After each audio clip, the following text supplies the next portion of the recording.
So we are talking about the subsidy. So how the U.S. government then educate people, prepare the people for the switch over? So we had a very extensive public information campaign that involved not only the FCC and other government resources, but also some of the regulated industries and other interested industries as well. We began our education campaign around 2007, so a couple of years in advance of our transition date. As a consumer-friendly agency, the FCC has always had methods for informing consumers about its activities, and also methods by which consumers can gain information from us. So we have a toll-free telephone number for inquiries. We've always had that. However, we knew that as the transition approached, the number of calls would go up quite substantially. So we used some of our appropriated funds to engage a private company to expand significantly the capacity of our call center. We also, by the way, made sure to have customer service representatives who could speak languages in addition to English, so it would be a very user-friendly process. We have a website, and in fact it's still up if anyone's interested, dtv.gov, which is our consumer information website, filled with publications and fact sheets, some of them translated into as many as 28 languages, so people could go there as well. FCC staff were asked to volunteer to go into the field and provide information directly to civic organizations, senior citizen centers, etc. And I am one of perhaps 200 or 300 staff who answered that call. So that was another way that we provided information. We also, the FCC, also through its regulatory authority, placed some requirements on the broadcasters, the television broadcasters, to provide information through public service announcements during their daily broadcasts, through providing walk-in information centers and other related things. Of course, it's important to remember that the broadcasters have their own commercial interest in making sure people knew about the transition because they wanted to maintain their audience. So while we did place certain requirements on them, they also had their own voluntary incentives to provide information. Our pay TV companies were required to provide written information in the monthly bill about the upcoming transition. And we also placed some requirements on manufacturers and retailers of consumer electronics equipment. With regard to the manufacturers, after a certain date in 2007, we started requiring all new television sets manufactured or brought into the country to have the digital circuitry included in them. It was phased in, starting with the very, very large screen sets, where adding this function made a very small percentage increase in the price, but eventually it applied even to the smaller TV sets, and they had to be labeled. In many cases, retailers had, at this time, analog receivers in their warehouse and inventory, and they were still allowed to sell those. However, we imposed a labeling requirement. There had to be a label that said, after the digital transition, this television receiver will not function unless you add a converter box.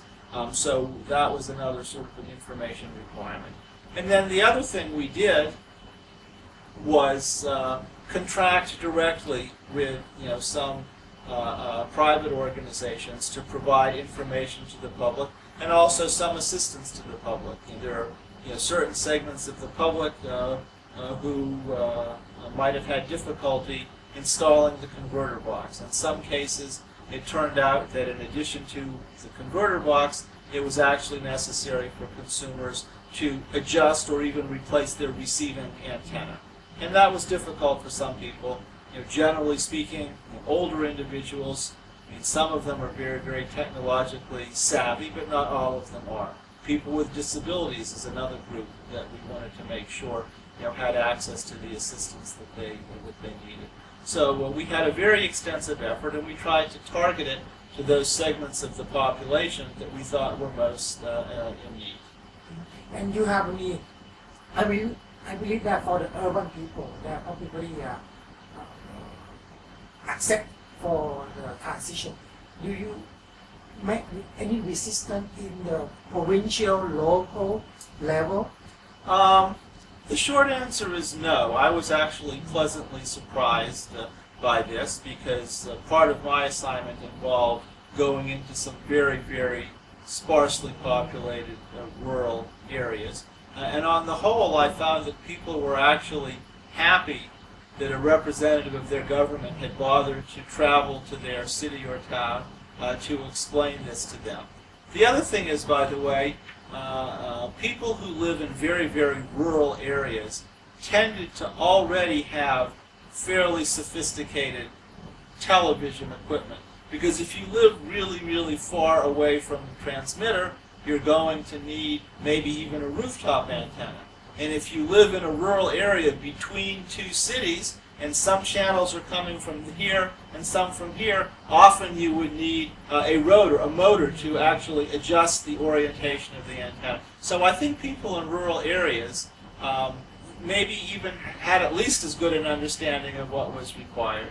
I really only came across, in several weeks of work in the field, I only came across one person who was suspicious or unhappy, and surprisingly enough, it was a librarian.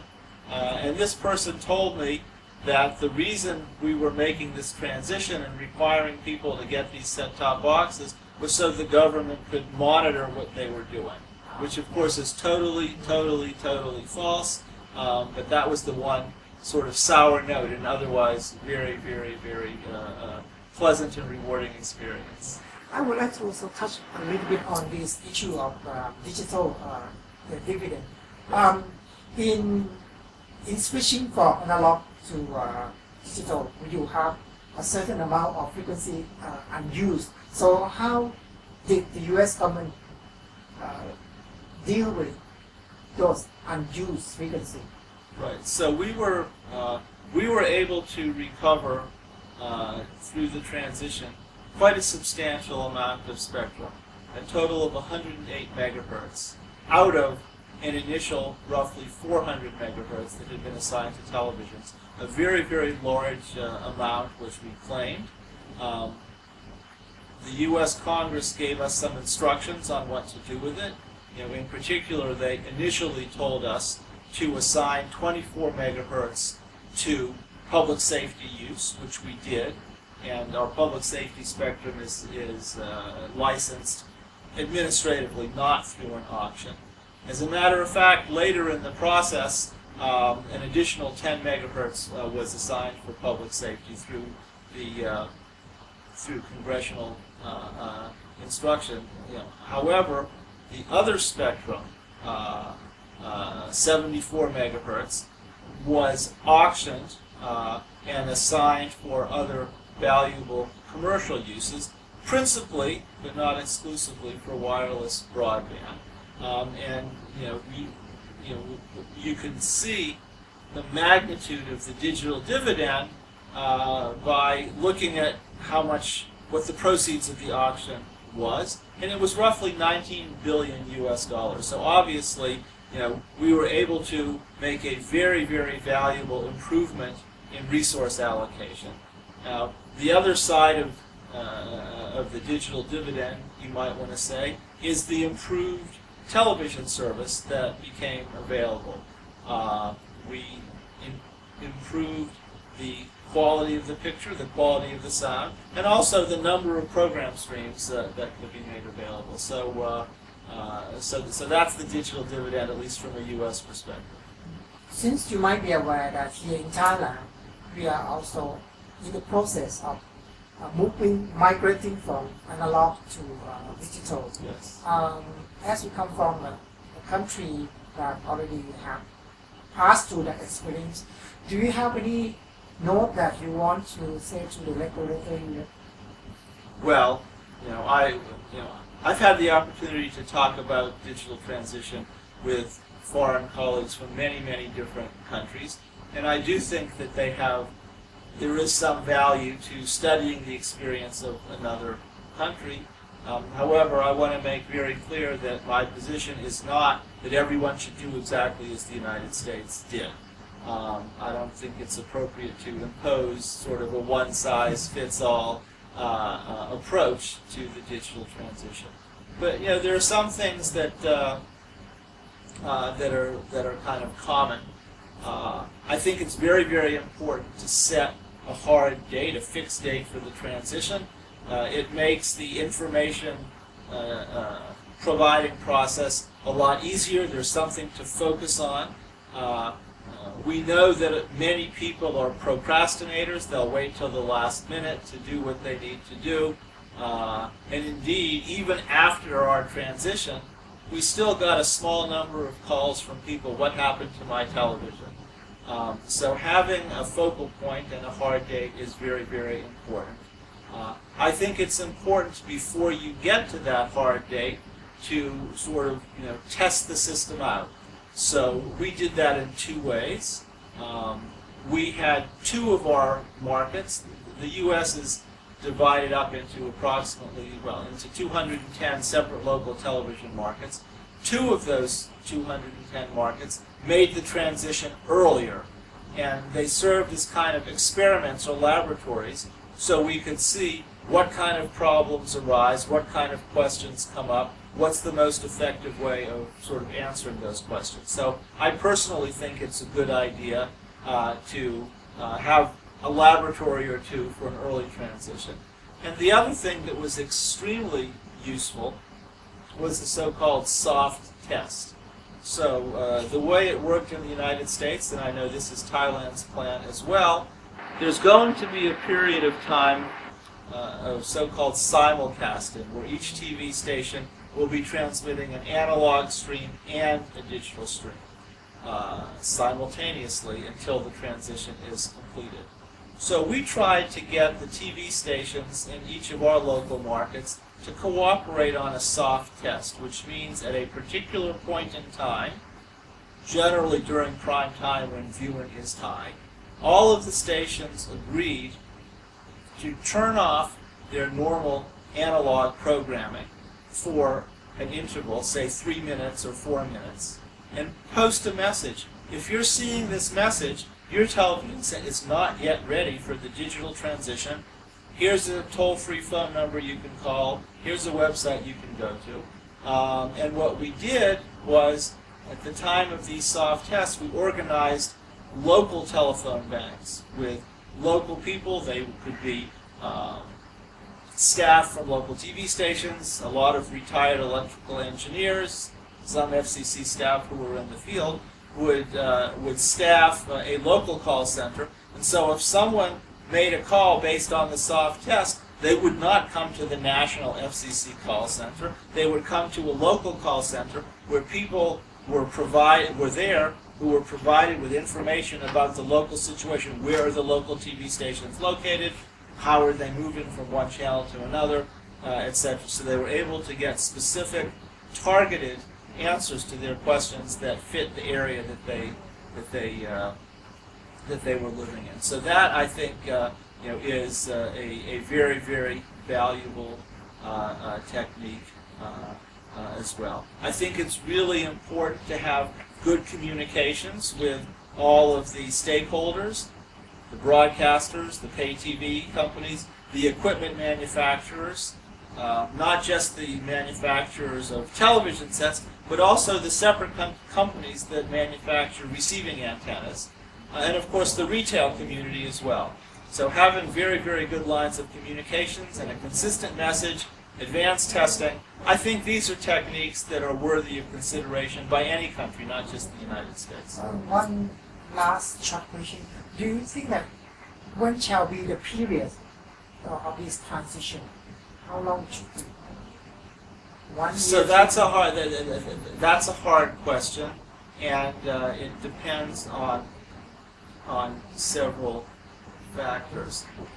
First of all, it takes a certain amount of time to construct the digital facilities, to acquire the digital transmitters, to install them on the towers. Sometimes a new tower needs to be erected. And actually in the United States, that was a bit of a bottleneck, because building a really tall television tower or installing a transmitter on a very tall tower, that's a specialized activity, and there was a limited number of crews of people who were able to do it. And so you couldn't just do it at the same time for all 1,800 TV stations, so you need to allow some time for that. You need to allow some time for people to learn about the transition, acquire their own set-top boxes or whatever.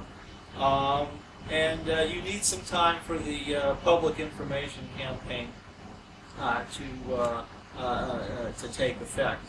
So certainly, the many year period that it took the United States is longer than it has to be. I mean, we were, the technology was still under development, and we were learning various things. So it doesn't have to be as long as it took for us. So I don't really have a specific, precise answer. The only other consideration I would mention, though, is, it's expensive to run a TV transmitter. It takes a lot of electricity, for one thing. So the longer the simulcast period is, the higher the costs imposed on the broadcasters. They would much rather, other things equal, they'd rather be running one transmitter rather than two side by side. So we want there to be enough time for the information to get out and people to be ready and informed, but not so long as to put an excessive cost burden on the broadcaster. So I guess that's not a precise answer, but I don't think I can give a precise answer to this one. Dr. Levy, today I would like to thank you very much for joining our program. You have fly a long way from the U.S., and I hope that you will have a safe trip back home. Thank you very much. You're very welcome. It's been a pleasure talking to you. Thank you.